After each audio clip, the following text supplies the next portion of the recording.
Hey guys, today I'm in the garden and I want to talk to you today about grafting. So what we're going to do is we're going to graft a mango seedling, and I'm going to show you how I graft it from beginning to end. And I'm also going to talk to you about why we want to graft our mango seedlings, all right? This is a sugarloaf mango right here, and I think I've found the perfect branch that we are going to graft onto our seedling. So I want to match it up with the thickness of the branch and the thickness of the seedling. And I want to look for a branch that looks like it's about to bud. So it's got a little bit of swelling at the tip here, but it hasn't quite budded yet. All right. So we're going to go ahead and take that branch.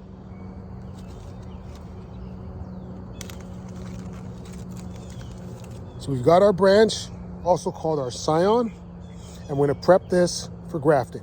So let's take a second to go over all the things that we need for grafting. So we've got our buddy tape. We've got our grafting tape. We have our grafting knife, or you can use a box cutter. And we have some hydrogen peroxide or some alcohol in order to sterilize or disinfect our tools.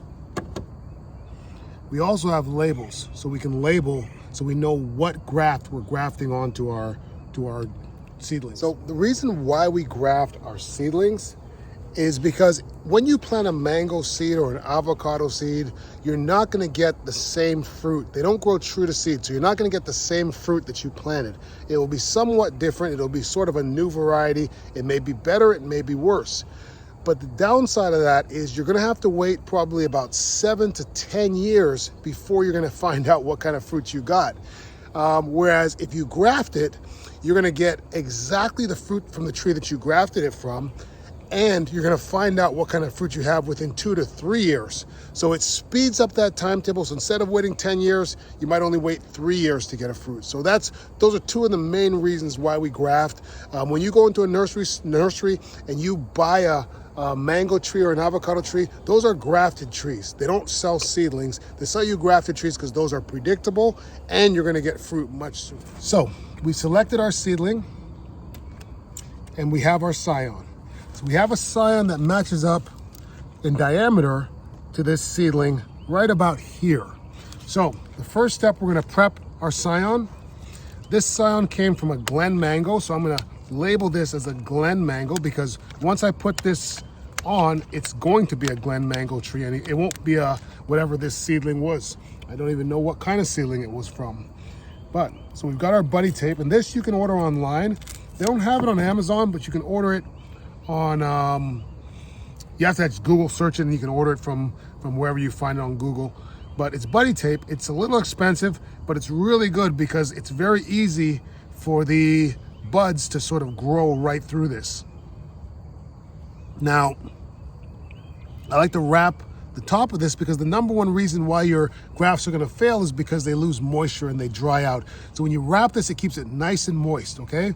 So we've got our scion wrapped. Now we have to figure out where we want to cut our seedling. So I think our seedling needs to be cut right around here. So snip. I know that's a little hard for a lot of people. Now, one of the things you can do with this is you can actually graft this piece onto a mature tree, and this will actually fruit sooner than it would as a seedling. So I'm also going to cut off this second branch that this seedling has here. It's really good because this seedling is also actively growing.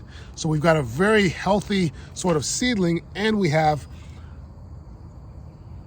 perfect match. All right, so now what we're going to do, we're going to take our seedling and we're going to cut a wedge with our grafting knife.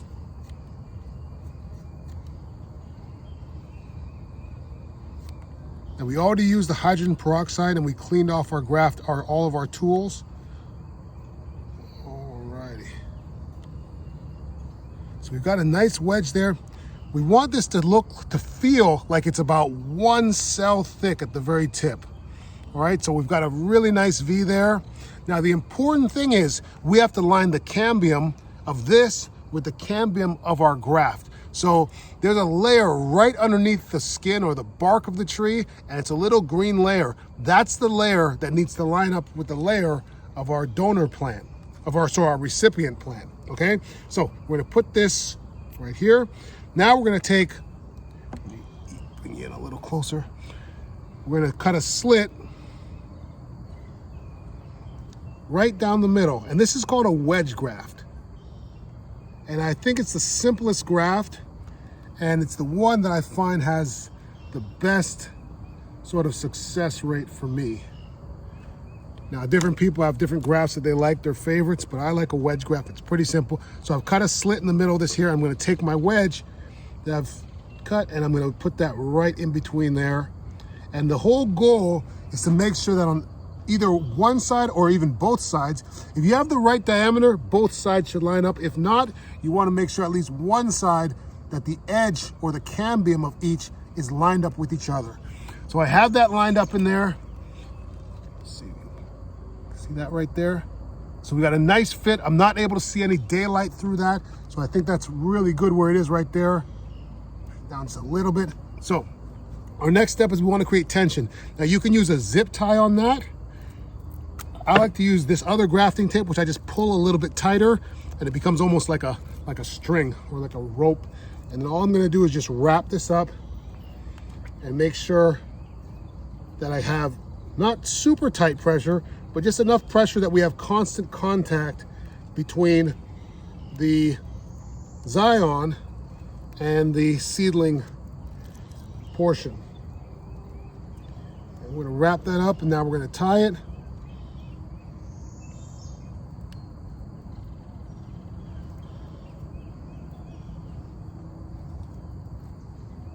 There we go. And then I like to take my grafting tape, the less expensive grafting tape. This is the one you can get on Amazon. And sometimes I'll use a rubber band or a zip tie. Sometimes I'll just tie it up like that. It's pretty simple. Now I'm just wrapping it up because once again, we want to keep the moisture in there. We don't want to lose any moisture because that's the #1 reason why your grafts fail.